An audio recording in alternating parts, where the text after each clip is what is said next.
Assalamualaikum warahmatullahi wabarakatuh. Salam sejahtera untuk kita semua. Om Swastiastu, Namo Buddhaya, dan salam kebajikan. Jadi pada kesempatan kali ini, kelompok kami berkesempatan untuk mempresentasikan chapter 13 yang berjudul Managing Diversity. Tetapi sebelumnya, izinkan saya untuk mewakili teman-teman saya melakukan perkenalan. Jadi nama saya adalah Marcella Putri, dan rekan saya Darsa Satrio dan Novel Arfananda. Jadi sebelum kita masuk ke teorinya, kebetulan ada quotes dari Mark Palmer, yaitu seorang kepala Diversity and Inclusion di Google. Dia bilang kalau misalkan kita aja gak mencerminkan sifat global di bisnis kita ke karyawan kita, gimana mungkin kita bisa ngarep buat bisa pahamin pelanggan kita. Karena pastinya nanti calon pelanggan kita itu berasal dari banyak negara, gak cuma negara yang kita tinggali aja. Ya, sekarang kita akan masuk ke teorinya. Jadi kita akan membahas tentang diversity in the workplace. Nah, yang pertama banget adalah diversity in corporate Amerika. Jadi corporate di Amerika itu dihadapkan pada sumber daya yang lebih sedikit, ekonomi yang lambat, dan meningkatnya persaingan domestik juga global. Nah, para manajer itu cari cara buat misahin organisasi atau perusahaan mereka dari persaingan tersebut dengan cara ciptain inovasi. Nah, perusahaan yang punya tenaga kerja yang terdiversifikasi itu udah kebukti ningkatin peluang keberhasilan perusahaan mereka. Terus di zaman dulu itu pas manajer mikirin soal diversity atau keragaman atau keberagaman, mereka itu fokusnya ke masalah yang bakal timbul karena keanekaragaman itu. Contohnya kayak diskriminasi, bias, tindakan afirmatif, dan juga tokenisme. Tapi sekarang manajer sadar gitu kalau misalkan perbedaan yang dibawa setiap orang ke tempat kerja itu sangat berharga atau sangat bernilai gitu. Jadi daripada kita ngarepin semua orang itu buat ngadopsi satu sikap atau satu nilai yang sama, jadi manajer itu bisa belajar kalau misalkan perbedaan ini memungkinkan perusahaan mereka buat bersaing secara global dengan memanfaatkan sumber-sumber bakat yang ada di perusahaan mereka. Kebetulan di sini ada timeline sejarah keanekaragaman perusahaan atau tonggak sejarah. Jadi keanekaragaman di perusahaan itu sebenarnya udah jadi topik utama karena emang menghasilkan perubahan yang besar gitu di tempat kerja saat ini. Jadi yang pertama ada unprecedented generational diversity atau keragaman generasi yang belum pernah terjadi sebelumnya. Jadi tenaga kerja saat ini itu ada dalam perpaduan beberapa generasi yang pastinya bakal ngehadirin tantangan manajemen baru kayak Gen X, terus Gen Y, dan mungkin ada beberapa Gen Z, dan bahkan ada juga baby boomer yang masih menjadi tenaga kerja.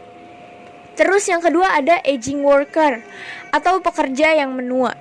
Jadi baby boomer itu terus mempengaruhi tempat kerja saat kelompok pekerja besar ini mengalami kemajuan melalui tahap kehidupannya. Nah, menurut buku acuan manajemen kita ini, baby boomer terus meningkatkan usia rata-rata tenaga kerja. Sementara jumlah pekerja berusia 25 sampai 45 tahun itu diperkirakan bakalan turun dari 66,9% jadi 63,7% pada tahun 2020 atau pada tahun ini. Dan juga jumlah pekerja yang usianya 55 tahun ke atas itu bakalan ngelonjak dari 19,5% sampai 25,2% pada periode yang sama. Jadi kalau misalkan kalian ngelihat sebelah timeline itu ada visualisasinya. Terus yang ketiga ada increased diversity atau peningkatan keberagaman. Jadi tempat kerja saat ini itu jauh lebih beragam karena jumlah pekerja kelahiran asing juga meningkat gitu. Nah, pekerja yang lahir di luar negeri itu kemungkinan besar dipekerjakan di industri jasa seperti kayak persiapan makanan, terus juga cleaning service dan pemeliharaan. Nah, dari jumlah total pekerja kelahiran asing, hampir setengahnya adalah keturunan Hispanik dan 23% adalah orang Asia. Kedepannya, jumlah karyawan Hispanik akan tumbuh paling besar, meningkat 18,6% pada tahun 2020 atau pada tahun ini. Ini menurut buku manajemen kita juga. Nah, gambar yang tadi juga itu merupakan visualisasi dari inclusive diversity. Terus yang keempat ada more women worker atau lebih banyak pekerja wanita. Nah, pasti ini kita udah tahu ya kalau misalkan saat ini kan jumlah wanita itu melebihi jumlah pria di tempat kerja. Dan jumlah mereka itu diproyeksikan tumbuh sedikit lebih cepat gitu. Nah, untuk mempercepat kemajuan mereka, jadi banyak perusahaan itu udah ngelakuin program pelatihan yang mempersiapkan wanita buat posisi tingkat senior. Nah, seiring dengan meningkatnya keanekaragaman, begitu juga jumlah pengaduan diskriminasi dengan EEOC atau Equal Employment Opportunity Commission, yang pastinya menyelidiki klaim karyawan dan terkadang membawa tuntutan hukum itu atas nama pekerja. Jadi semakin banyak keanekaragaman, semakin banyak pula pengaduan diskriminasi.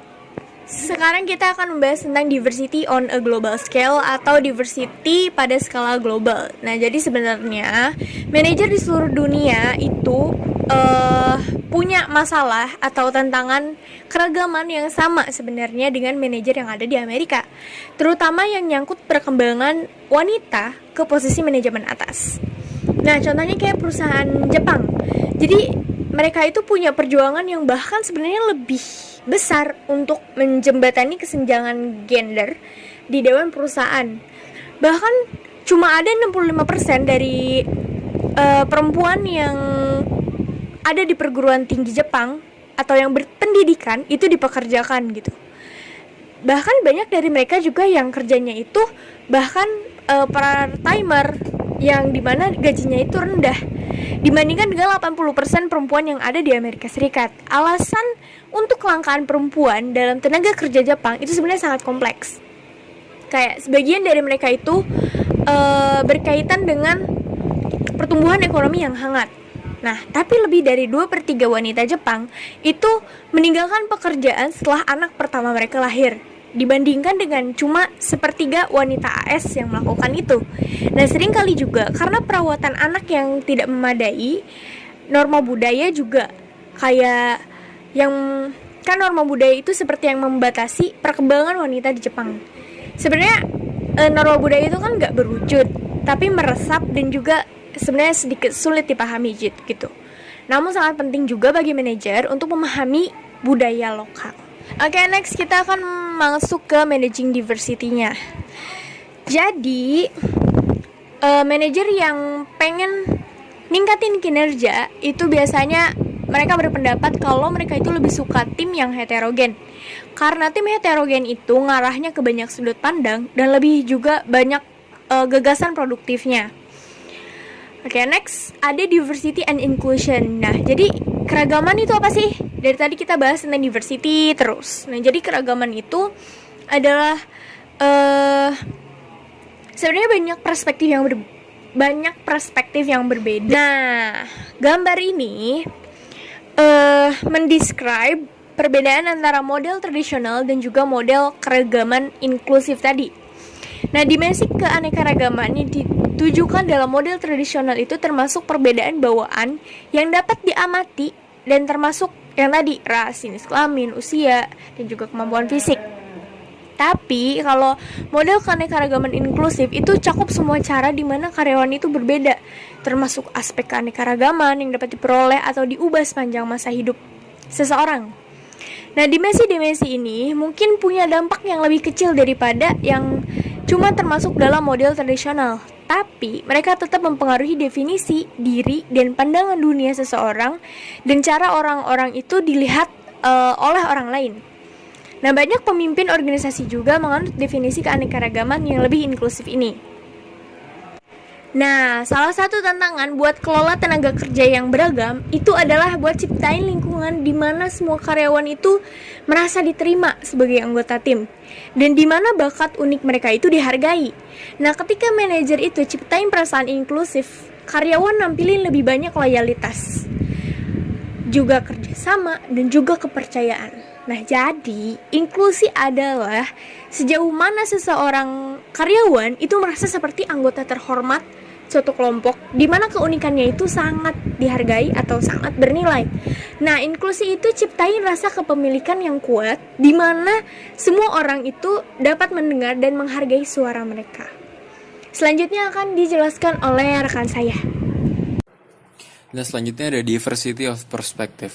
Nah, dari tim dan organisasi heterogen yang terdiri dari individu dengan berbeda latar belakang dan keahlian, itu dapat meningkatkan peluang untuk mendapatkan diversity of perspective. Diversity of perspective ini dapat memberikan basis ide, pendapat, dan pengalaman yang luas, dan juga lebih dalam untuk memecahkan masalah, kreativitas, dan juga inovasi. Nah, manajer yang dapat mengolah diversity of perspective ini dapat meningkatkan peluang kompetitif yang sulit ditiru oleh kompetitor. Lalu selanjutnya ada dividend of workplace diversity. Nah, manajer yang membangun organisasi yang kuat dari keberagaman dapat menuai banyak dividen atau keuntungan. Yang pertama, lebih baik dalam menggunakan bakat karyawan. Nah, perusahaan dengan talenta terbaik adalah mereka yang memiliki keunggulan kompetitif yang terbaik juga. Menarik tenaga kerja yang beragam tidak cukup. Perusahaan juga harus menyediakan peluang karir dan kemajuan bagi kaum minoritas dan wanita untuk mempertahankan kinerja mereka. Terus yang kedua, meningkatkan pemahaman tentang pasar. Tenaga kerja yang beragam lebih mampu mengantisipasi dan menanggapi perubahan kebutuhan konsumen. Contohnya, perusahaan Ford Motor yang sadar mereka dapat mencapai target bisnis jika menciptakan tenaga kerja yang mencerminkan wajah negara multikultural. Jadi mereka mengumpulkan tenaga kerja yang terdiri dari 25% minoritas. Nah, 18%-nya itu orang Afrika dan Amerika. Untuk menumbuhkan budaya inklusi dari 25% minoritas itu dengan memenangkan tempat pada Black Enterprise untuk nominasi 40 perusahaan terbaik dari keberagaman. Selanjutnya ada meningkatkan luasnya pemahaman dalam posisi kepemimpinan. Pada top manajemen dari tim homogen cenderung rabun dalam perspektif. Menurut Niall Fitzgerald dari Unilever, sangat penting untuk setiap bisnis beroperasi di dalam lingkungan yang semakin kompleks dan cepat tumbuh untuk menyebarkan berbagai bakat yang dimiliki. Untuk menyediakan pemahaman yang luas mengenai dunia, lingkungan, dan perpaduan dari nilai-nilai dan juga perbedaan perspektif yang membentuk dunia itu. Terus yang keempat, meningkatkan kualitas tim dalam pemecahan masalah. Nah, tim yang memiliki latar belakang yang beragam membawa perspektif yang berbeda di diskusi yang akhirnya menghasilkan ide dan solusi yang lebih kreatif. Nah, terus yang terakhir ada mengurangi biaya yang terkait dengan turnover tinggi, absensi, dan tuntutan hukum. Perusahaan yang menumbuhkan tenaga kerja yang beragam itu dapat mengurangi turnover, absensi, dan risiko tuntutan hukum karena tanggung jawab keluarga berkontribusi terhadap pergantian dan kehadiran dari tenaga kerja. Banyak perusahaan sekarang menawarkan tunjangan perawatan untuk anak dan manula. Terus juga ada pengaturan jam kerja yang fleksibel, telekomunikasi, dan pekerjaan paruh waktu atau part-time job untuk mengakomodasi tanggung jawab tenaga kerja di rumah. Selanjutnya, faktor shaping personal bias. Untuk menuai manfaat keanekaragaman, organisasi mencari manajer yang bekerja sebagai katalis di tempat kerja untuk mengurangi hambatan serta menghilangkan hambatan bagi perempuan dan minoritas. Nah, untuk berhasil mengelola kelompok kerja yang beragam dan menciptakan yang positif, lingkungan yang produktif untuk semua karyawan, itu manajer perlu memulai dengan pemahaman tentang sikap, pendapat, dan masalah yang kompleks yang sudah ada di tempat kerja atau yang dibawa karyawan ke tempat kerja. Ini termasuk beberapa faktor yang membentuk bias pekerja. Itu ada prejudice, discrimination, stereotype, dan ethnocentrism. Prejudice adalah kecenderungan untuk memandang orang yang berbeda dengan buruk. Nah, jika seseorang bertindak dengan sikap prasangkanya terhadap orang yang menjadi target prasangkanya, maka diskriminasi telah terjadi. Sebagai contohnya, membayar perempuan yang lebih rendah dari laki-laki dengan pekerjaan yang sama itu adalah diskriminasi gender. Terus menganiaya orang karena memiliki etnis yang berbeda itu adalah diskriminasi etnis. Meskipun diskriminasi tidak terang-terangan seperti masa lalu, tapi sekarang muncul secara halus. Contoh, seorang perempuan memberikan pendapat di diskusi, tetapi dianggap seperti tidak mengatakan apapun. Lalu ada orang lain, contohnya laki-laki berpendapat yang sama seperti perempuan tersebut akan mendapat sanjungan atau apresiasi. Lalu komponen utama dari prasangka adalah stereotype. Keyakinan kaku berlebihan tidak rasional yang terkait dengan kelompok tertentu. Agar berhasil mengelola keanekaragaman, manajer perlu menghilangkan yang berbahaya stereotip itu dari pemikiran mereka. Menghilangkan bias apapun yang berdampak negatif pada tempat kerja, misal stereotip tua yang sering muncul dan menghalangi naiknya perempuan untuk mendapatkan posisi yang lebih tinggi. Stereotip juga menghalangi kejujuran feedback yang dibutuhkan wanita untuk meningkatkan kinerja mereka. Jika seorang pria membuat presentasi yang buruk, atasan mungkin hanya menepuk punggungnya dan berkata seperti apa yang terjadi gitu, menanyakan hal-hal yang baik. Sepertinya dia sedang mengalami hal berat. Tapi kalau misalnya wanita yang memberikan presentasi yang buruk, dia mungkin tidak mendapatkan umpan balik yang jujur. Sebaliknya akan diucapkan di belakang perempuan tersebut dengan kalimat-kalimat tidak baik seperti wah sepertinya dia emang nggak bisa gitu. Nah, stereotip ini tuh seringkali didasarkan pada cerita rakyat, media penggambaran dan sumber informasi yang tidak dapat diandalkan. Contoh, stereotip masyarakat Indonesia yang awam melihat orang-orang timur bahwa mereka itu orang-orang yang kasar, keras, dan kejam. Stereotip mengandung konotasi yang negatif. Manajer yang menghargai keberagaman melihat perbedaan sebagai potensi positif atau netral. Misal pengamatan bahwa laki-laki Asia biasanya kurang agresif, tidak berarti mereka lebih rendah atau lebih tinggi untuk pria kulit putih. Itu hanya berarti ada perbedaan. Nah, stereotip menganggap semua anggota yang berada di grup tersebut memiliki karakteristik yang sama. Manajer yang menghargai keberagaman itu mengakui bahwa individu-individu dalam kelompok tertentu itu tidak mungkin memiliki karakteristik yang sama. Nah, selanjutnya ada perbedaan antara stereotype dan valuing cultural differences. Nah, kalau stereotip ini didasarkan pada asumsi yang salah, bukti anekdotal atau kesan yang tanpa pengalaman langsung dengan grup tersebut. Nah, kalau valuing cultural differences ini pandangan berdasarkan perbedaan budaya diversifikasi oleh metode penelitian ilmiah. Terus stereotip itu menetapkan sifat negatif untuk anggota grup. Nah, kalau valuing cultural differences ini memandang perbedaan budaya sebagai positif atau netral. Terus yang terakhir stereotip itu diasumsikan semua anggota grup itu memiliki karakteristik yang sama. Sementara kalau valuing cultural differences ini tidak berasumsi bahwa semua individu di kelompok tersebut memiliki karakteristik yang sama. Selanjutnya ada etnosentris. Etnosentris ini merupakan kepercayaan yang dimiliki kelompok atas budaya sendiri secara inheren lebih unggul daripada kelompok yang memiliki budaya lain. Nah, etnosentris ini merupakan salah satu penghalang bagi manajer yang berusaha mengenali, menyambut, dan mendorong perbedaan di antara orang-orang, sehingga mereka tidak mendapatkan kesempatan untuk mengembangkan bakat unik mereka dan juga yang akan menjadi efektif di organisasi. Ya, jadi sekarang materi tentang faktor affecting women's career.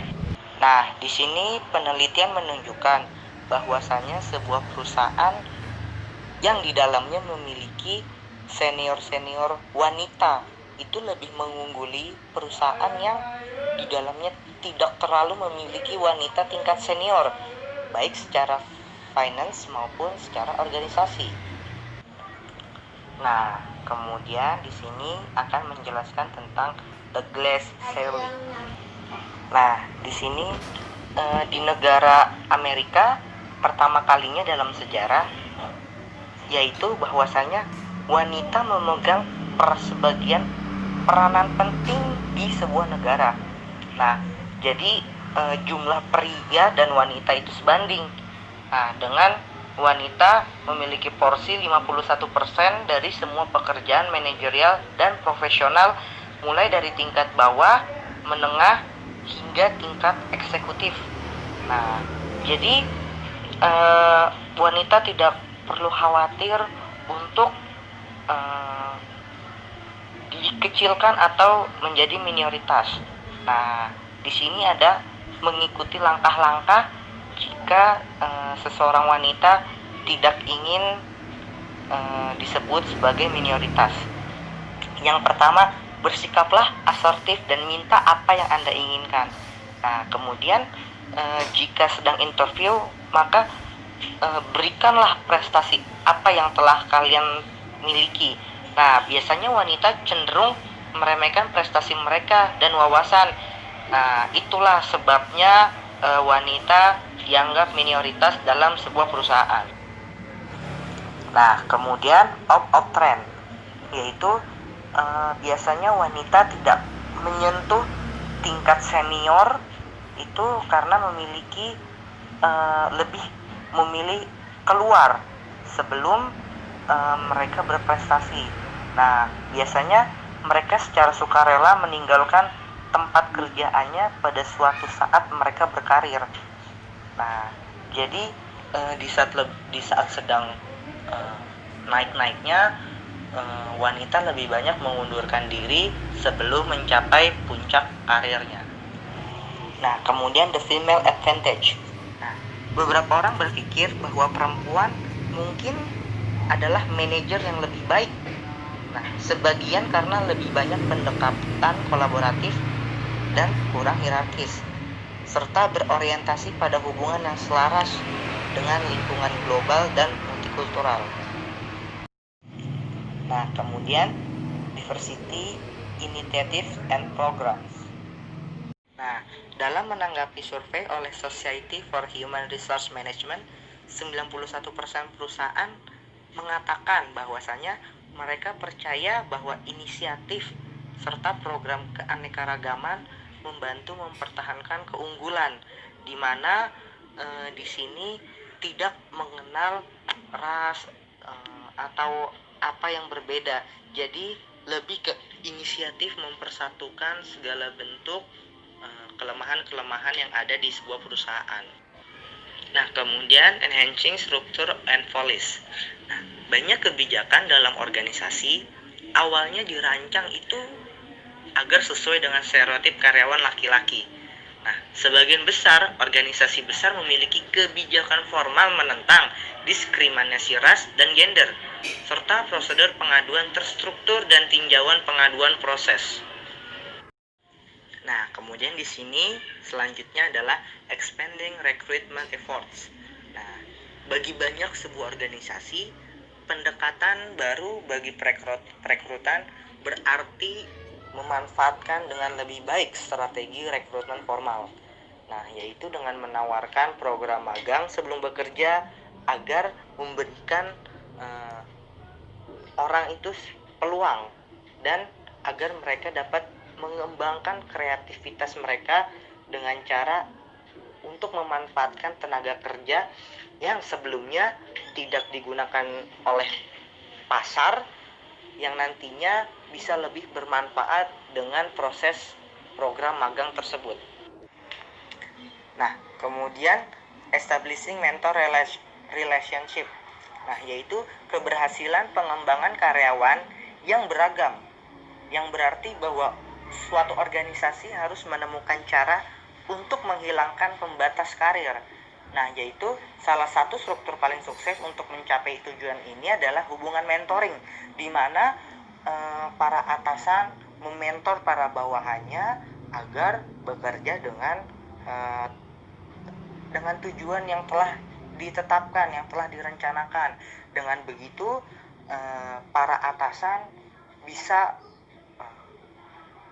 melakukan proses secara langsung, melihat secara langsung pekerjaan para karyawan. Nah, yang nantinya itu menghancurkan pembatas para atasan mau kepada karyawan. Nah, kemudian increasing awareness of sexual harassment. Nah, meskipun pendekatan psikologis antara pria dan wanita di tempat kerja mungkin menjadi pengalaman positif, tetapi pelecehan seksual tidak menutup kemungkinan terjadinya. Nah, perusahaan biasanya menawarkan program kesadaran pelecehan seksual yang menciptakan kesadaran akan apa yang mendefinisikan pelecehan seksual dan konsekuensi hukum dari pelanggaran. Nah, biasanya perusahaan menggunakan proses yaitu kritik dan saran sebagai sarana bagi siapa saja yang merasa dirinya itu diganggu oleh rekan kerjanya. Nah, kemudian encouraging employees affinity groups. Nah, yaitu grup afinitas karyawan yang didasarkan pada identitas sosial seperti jenis kelamin atau ras, kemudian sedang diorganisasikan untuk fokus pada kekhawatiran karyawan dari kelompok itu. Nah, kelompok afinitas ini mengejar berbagai kegiatan seperti pertemuan untuk mendidik para manajer puncak, program bimbingan, acara networking, sesi pelatihan dan seminar keterampilan, program magang minoritas, dan kegiatan sukarela masyarakat. Nah, jadi grup ini menjadi wadah bagi sebagian minoritas yang merasa di tempat kerjanya sering dikucilkan, kemudian sering mengalami seksual Nah, di sini mereka itu menyatukan, membuat mentoring, memberikan pendekatan, serta memberikan arahan langsung kepada atasan sebuah perusahaan agar melakukan cara yang tepat jika terjadi kesalahan-kesalahan di dalam perusahaan.